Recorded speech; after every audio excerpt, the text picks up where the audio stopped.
Hey, how's it going? My name's Nat. Let's see what's making news. Forbes has named the world's 10 highest paid entertainers. Altogether, they've raked in more than $1.8 billion. But who's at the top of that list? Here's Justina. Every year, Forbes publishes a list of the entertainers that are bringing in the big bucks. And there's a few surprises to this year's list. At number 10 is a newcomer to the list, rapper Bad Bunny with a cool 88 mil. Next up is Tay-Tay, who added $92 million to her wealth last year. She's actually the only woman on the list, and you might be thinking it's because of the success of her album Midnights, but most of her earnings actually came from her old music. You see, she sold her back catalogue, which means she sold the rights to some of her older songs and fetched a hefty price. Next came director James Cameron, the Rolling Stones, and Brad Pitt. Yep, the creators of The Simpsons landed at number 5 with a jackpot of $105 million, with South Park creators Trey Parker and Matt Stone making just a bit more. Well, a lot more. In third place, director, actor, producer and writer Tyler Perry cashed in $175 mil. And now for the top 2, who probably weren't who you thought they'd be. Former Police frontman Sting sold his entire music catalogue for a not too shabby $210 mil. To take out second place. And number 1 goes to UK rock band Genesis, topping the list with $230 million thanks to royalties from the band's and frontman Phil Collins' solo career, their farewell tour, and again by selling a bunch of their music rights. I wonder if I can get on next year's list. People in New Zealand are still feeling the effects of ex-tropical cyclone Gabrielle. It's been called the most significant weather event the country has faced this century. There are huge floods on the North Island and lots of roads and phone lines have been cut off. So far, 3 people have died and thousands of others have had to evacuate their homes. When was the last time you sent a letter? Ooh, thanks. It's been a while, right? Or maybe you've never sent one at all.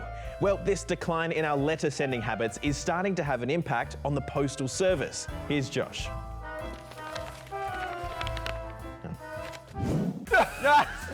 Oh, Post. I'm really glad to have you as a friend, man. I just... What? Why? What's...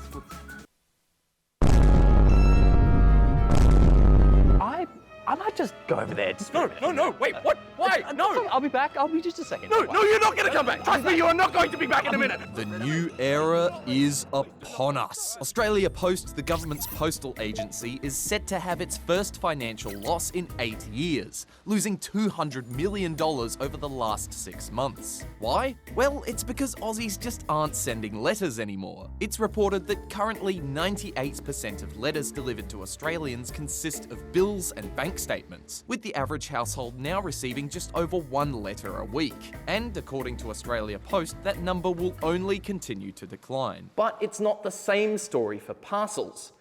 People still love to send items. Online shopping is as popular as ever and became even more popular during the pandemic. Currently, Australia Post is required by law to deliver letters to every house in Australia 5 days a week. But now they're campaigning with lawmakers to have those rules changed so they can direct more of their effort into just parcel delivery. So it looks like this could mean the death of the letter. Oh, good. How good is this?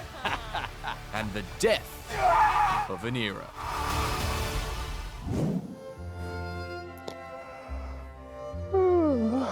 Imagine if I could present the whole show from the comfort of this couch.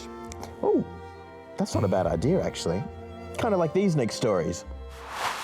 This is Zoox, a self-driving robo-taxi in the US, and it's currently being tested out on public roads with real-life passengers. But it'll still be a while before we see robo-taxis like Zoox on our roads as a normal thing, because they still have to wait for government approval. Now this might look like a flying pair of undies, but if you look closely, it's actually a drone. Scientists in Switzerland came up with the idea of the sticky drone to help them collect DNA from tall trees and tell them more about the animals that live there. And finally, to an animal shelter in the Philippines that's come up with a fun idea for Valentine's Day. Visitors to the shelter could book a date with a furry companion with lots of quality time, top-notch snacks, and of course, belly rubs. Well, that's all from us today. We'll see you tomorrow. Bye.